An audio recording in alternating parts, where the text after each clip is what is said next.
안녕하세요, 김이사입니다. 오늘은 벨로스터 DCT 모델을 주행하고 있습니다.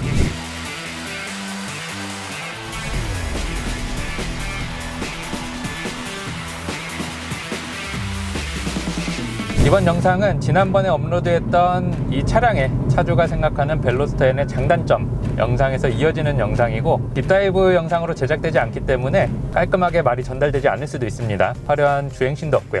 어떤 것부터 먼저 설명을 드리면 좋을까요? 일단 시트는 굉장히 좋습니다. 저는 개인적으로 굉장히 마음에 들고, 컴포트함보다는 스포츠 드라이빙에 보다 초점이 맞춰진 형상으로 잘 짜여져 있습니다. 차가 이렇게 움직일 때 몸을 지지해주는 느낌 자체가 굉장히 좋고, 한 가지 아쉬운 점은 이 몸이 닿는 면적은 좀 이렇게 마찰력을 높여줄 수 있는 스웨이드 재질로 되어 있었으면 더 좋았을 것 같은데, 지금 이 시트는 그게 적용되어 있지는 않고요. BMW 차량들처럼 시트 포지션이 극단적으로 낮게 설정되진 않습니다. 조금 아쉬워하실 분들이 분명히 있을 것 같네요.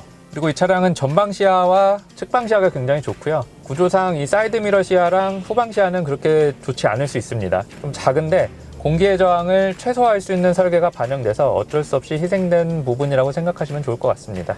그리고 서스펜션은 좀 하드하게 세팅이 되어 있어요. 기본적으로 좀 탄탄하다는 느낌을 받으실 수 있겠고, 그렇다고 해서 불안감이 느껴지진 않습니다. 이게 무슨 말이냐면, 제가 예전에 그 시로코를 타고 고속도로에서 킬로미터 정속 주행을 하고 있는 상황에서 다른 차량들 다 밟고 지나가는 얕은 깊이의 포토를 밟고 휠 타이어를 3번 해먹었던 적이 있었거든요. 그때 참 이게 돈도 돈인데 위험하죠. 고속도로에서 일단 타이어가 터지는 것도 위험한데, 차량을 갓길에 대고 레카를 기다리는 것도 되게 위험해요. 그리고 고속도로 특성상 레카가 굉장히 늦게 오고, 한 번은 겨울철 저녁쯤에 그렇게 됐었는데 차에서 내려서 가드레일 바깥쪽에서 1시간 정도 레카를 기다렸던 적도 있습니다. 그 다음부터는 이 뭔가 되게 포트월 공포증이 생겨서 주행할 때 바닥만 보고 달리게 되는 그런 부작용이 있기도 했었는데, 터졌을 때 구상권을 한번 청구하려고 블랙박스 영상이랑 다 제출했었는데, 아주 어이없게도 고속도로에서 포토를 자세하게 사진을 찍어서 제출하라 그러더라고요. 일단 그거 자체가 좀 불가능하고, 찍으려고 하다가도 이제 좀 위험할 것 같아서 포기했었는데,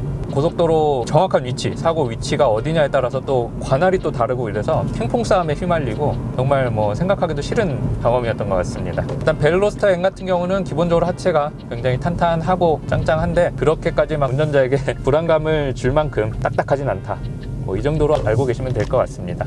그리고 이 전자제어 서스펜션은 기본적으로 성향은 좀 다르지만 G70이나 스팅어와 같은 일부 그 스포츠 성향을 지향하는 차량들보다도 이 드라이브 모드 변경에 따른 감쇄력 변화의 정도가 더 두드러지게 나타나는 특징이 있어요.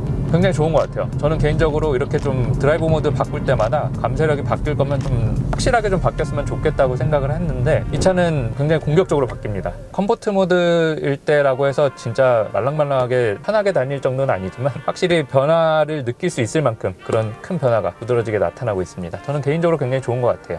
그리고 이 벨로스터에는 조향성이 좀 독특합니다. 일단 스티어링 휠도 한 바퀴밖에 돌지 않고요. 타각을 조금만 입력해도 일반적인 컴포트 세단들에 비해서 더 많이 꺾이게 되는 현상이 벌어지기 때문에 기본적으로 굉장히 차가 민첩하고 반응성이 좋다라고 느끼실 수 있을 겁니다. 특히 속도가 좀 붙어있는 상태이거나 연속되는 코너가 이어지는 구간에서는 방향을 바꾸는데, 방향을 전환하는데 걸리는 시간이 상대적으로 짧게 느껴지기 때문에 차를 상당히 민첩하게 핸들링을 할 수 있으실 거예요. 이런 민첩한 움직임에도 서스펜션이 상당히 잘 받아주고 있고요. 컴팩트한 차체도 핸들링에 많은 도움이 되고 있습니다. 아무래도 이 차를 타고 재밌게 느껴지셨다면 아마도 이런 부분들이 지대한 영향을 끼치고 있지 않을까 라는 생각을 해보게 되네요. 근데 반대로 좀 편안하게 달리고 싶을 때는 좀 적합하지 않을 수도 있습니다. 그럴 때는 좀 유격도 있고 좀 둔하게 세팅된 차를 타시는 게 더 좋으실 것 같고요. 기본적으로 이 벨로스터에는 편하게 달리는 거랑은 거리가 있다는 거 알고 계시면 좋을 것 같네요. 차주가 이 차의 장점으로 꼽았던 LSD 일단 기본적으로 굉장히 좋고요. 이 전륜구동 차량의 한계를 잘 보완해주고 있습니다. 이 LSD라는 거는 자동차가 코너 구간에서 필연적으로 이 디퍼런셜이 얼타게 되는데, 이 얼타게 되는 현상을 방지해주는, 어느 정도 보정해줄 수 있는 그런 장치로 이해를 하시면 좋을 것 같습니다. 무게가 실리는 바깥쪽 휠에 구동력을 조금 더 보내서 실제로 입력한 타각보다 더 안쪽으로 말리게 되는 느낌을 받으실 수 있는데, 처음엔 좀 생소하고 이질적일 수도 있는데 금방 적응되실 거예요. 그렇게 어렵진 않고 느낌 자체가 상당히 좋아요. 코너링을 내가 굉장히 잘하고 있구나 라는 생각이 들 정도로 기분이 좋습니다. 보통 전륜구동 차량들은 코너 구간에서 차를 좀 세게 집어던지면 언더스티어로 빠지거나 속도를 줄여야만 하는데, 이 차는 속도가 좀 과하다 싶더라도 이븐 스로틀로 지그시 밀고 나가면 코너를 공략하실 수 있습니다. 제가 예전에 소나타 N9 서킷 행사 갔었을 때 제 앞에 달리고 계셨던 인스트럭터 분이 타고 계셨던 차가 바로 이 벨로스타 N이었는데, 기본적으로 운전자의 역량 차이도 있고 차량의 거동 특성을 느끼기에는 충분히 빠른 속도로 주행을 했지만 페이스를 그렇게 높여서 경주하듯이 그렇게 하드코어하게 달리진 않았거든요. 그럼에도 불구하고 더 크고 더 무겁고 LSD도 없고 휠베이스도 더 길고 오로지 출력만 더 센 소나타로 이 벨로스타인 따라가기가 굉장히 버겁게 느껴졌었습니다. 확실히 소나타 N9과는 많은 차이가 있습니다. 소나타 N9의 290마력이 저는 전혀 부럽지가 않은 상황이고요. 벨로스타인 타시는 분들이 대부분 그렇게 생각하실 거예요. 그런데 차가 상당히 코너를 잘 공략한다고 해서 무턱대고 너무 세게 집어 던지셨다가 자칫하면 큰 사고로 이어질 수가 있기 때문에 좀 주의를 하셔야 될 것 같습니다. 이게 무슨 말이냐면, 이 벨로스타에는 기본적으로 출력이 좀 세고 휠베이스도 짧고 후륜이 좀 타이트하게 묶여 있고 하중 이동이 이렇게 빠르게 걸리기 때문에 이런 차량들은 잘못하다가 뒷바퀴가 흐르는 현상이 벌어질 수 있는데, 리프트-오프 오버스티어라 그래서 일반적으로 후륜구동 차량이 만들어내는 드리프트와는 성격 자체가 좀 달라요. 접지를 잃는 거기 때문에 이런 쪽에 경험이 없으시다거나 자기가 내공이 좀 부족하다고 생각하시는 분들은 차를 차근차근 알아가는 단계를 거치시는 게 더 좋을 거예요. 참고로 저는 운전할 때 모든 리스크를 염두하고 주행하는 편이라 어떤 차를 타고도 절대 깝치지 않습니다. 심지어는 슈퍼카를 타고도 연비 주행하는 타입이에요. 하여간 안전운전 하시길 바라겠고요. 그리고 차주가 장점으로 꼽았던 것들 중에 이 배기 사운드, 특히 팝콘 소리가 좋다고 말씀을 해주셨는데, 일단 팝콘 소리 들으면 좋습니다.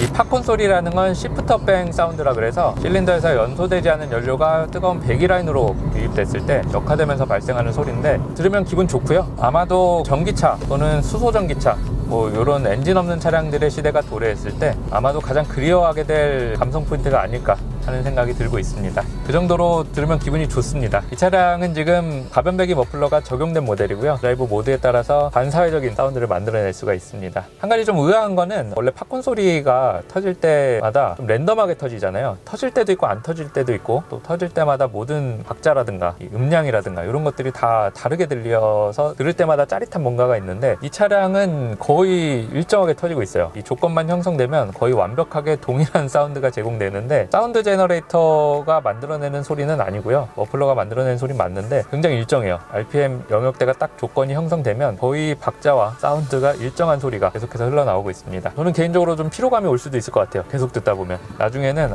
충분히 들었으니까 이제는 좀 끄고 달려야겠다 하는 생각이 드실 수도 있을 것 같습니다. 일단 도심에서는 이게 눈치가 좀 보이고요. 자제를 좀 해야겠죠. 주변에 눈치가 좀 보이기 때문에 어디 한적한데, 차 유동 인구가 많이 없는데 그런 동네에서는 신나게 터뜨려도 될 것 같습니다. 그리고 차주가 말한 장점 중에 가속감, 이 차량 가격 대비 차가 굉장히 잘 나간다 라고 표현을 해주셨는데, 이 가속감을 말해 주신 거고요. 가속감 좋아요. 기본적으로 굉장히 좋고 250마력의 36토크의 성능을 발휘하는 직렬 4기통 가솔린 싱글 터보 엔진이 탑재가 되어 있고, 공차 중량이 1,400kg 정도밖에 되지 않기 때문에 기본적으로 잘 달릴 수 있는 조건, 잘 달릴 수 있는 체형을 갖추고 있습니다. 더군다나 이 차량은 지금 퍼포먼스 패키지가 추가돼서 출력이 275마력으로 올라가고요. 토크 밴드가 한 4,000rpm 후반까지도 좀 일정하게 느껴지고 있어요. 도심에서는 출력이 부족하다고 생각될 만큼 그런 구간을 찾아보기가 쉽진 않을 것 같습니다. 그 정도로 잘 나가고요. 런치를 좀 해보고 싶은데 차주가 싫어할 만한 행동은 되도록 하지 않겠습니다.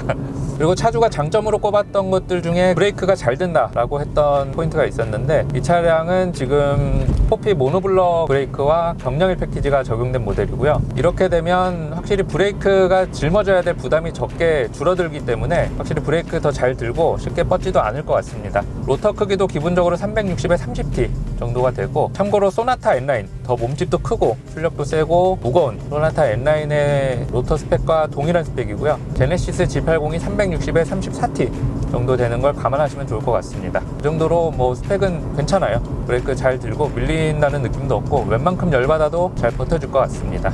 그리고 경량휠은 대당 2.1kg 정도 경량 효과가 있다고 하는데 휠이 가벼우면 기본적으로 관성의 영향을 덜 받기 때문에 로드홀딩 능력도 좋아지게 됩니다. 가능하시면 이런 옵션들 넣고 출고하시는 게 더 좋을 것 같고요. 가격이 한 230만원에서 250만원 정도 됐던 걸로 알고 있는데 그 사이 가격으로 책정이 된 것 같은데 가성비가 좋아요. 나쁘지 않습니다.